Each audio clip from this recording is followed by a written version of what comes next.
से ताल्लुक़ के इल्ज़ाम में माखूज़ किए गए 127 अफराद के मामले में सूरत की अदालत ने एक ऐसा तारीखी फैसला सुनाया है जिसकी गूंज आने वाले कई दिनों तक सुनाई देगी।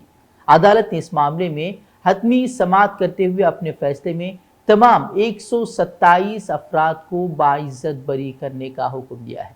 वाज़ेह है कि उनमें से 5 अफराद अब इस फैसले को सुनने के लिए इस दुनिया में भी नहीं रहे।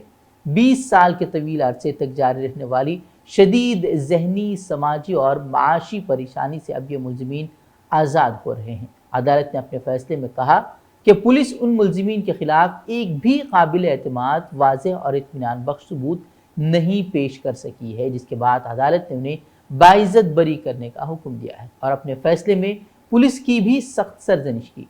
दरअसल मामला क्या था ये भी आपको बताते चलें कि दरअसल all India minorities education board के ज़ेर इत्तिमाम दिसंबर 2001 में गुजरात के सूरत के राजश्री हॉल में मुसलमानों के तालीमी मसाइल पर गौर व फिक्र के लिए एक सेमिनार मुनाकिद किया गया था।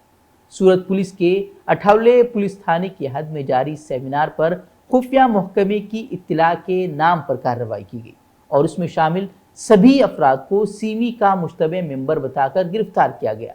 इस सेमिनार में पूरे मुल्क से तालीमी और इल्मी शख्सियात, डॉक्टर्स, इंजीनियर्स, वकला और समाजी खिदमतगार शामिल हुए थे।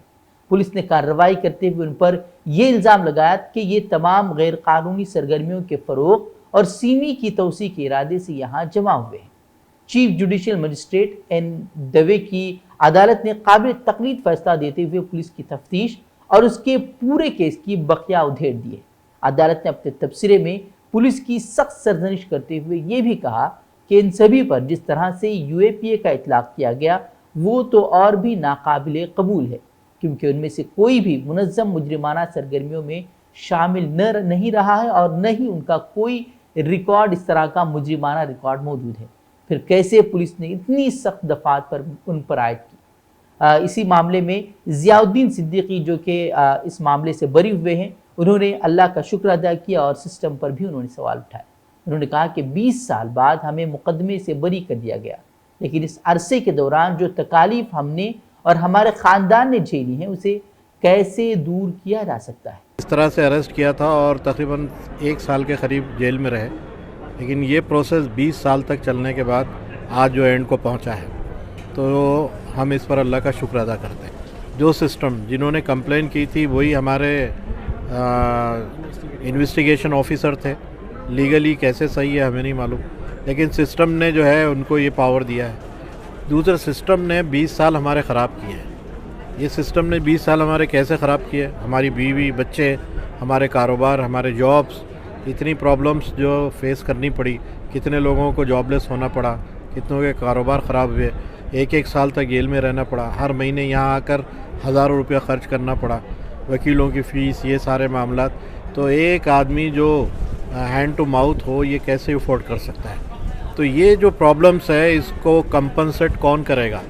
हम ये क्वेश्चन पुटअप करना चाहते हैं कि अगर सिस्टम बेगुनाहों को इस तरह 20-20 साल रगड़ कर अगर जस्टिस देता भी है तो उसके जो लॉसेस है उसको कैसे कंपनसेट किया जा सकता है?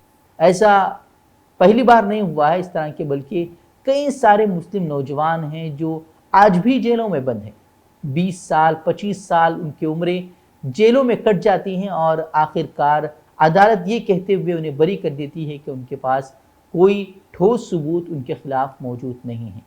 अब देखना अहम होगा कि इस फैसले के बाद क्या फिर दूसरे मुस्लिम नौजवानों को रिहाई मिल पाती है। बता दें कि इस सिलसिले में कई तंजीमें काम कर रही हैं, खासकर जमीयत उलमा की जानिब से इन मजलूमों के लिए लड़ाई लड़ी जा रही है और कई मुस्लिम नौजवान 20, 22, 23 सालों बाद जेल से रिहा हो रहे हैं। आज भी कई सारे लोगों को ऐसी इमदाद की ज़रूरत है, ऐसे कानूनी लड़ाई लड़ने वाले लोगों की ज़रूरत है, ऐसी तंजीमों की ज़रूरत है, ताकि वो अपने घर और अपने अहल-व-अयाल से मिल सकें और अपनी ज़िंदगी को दोबारा शुरू कर सकें।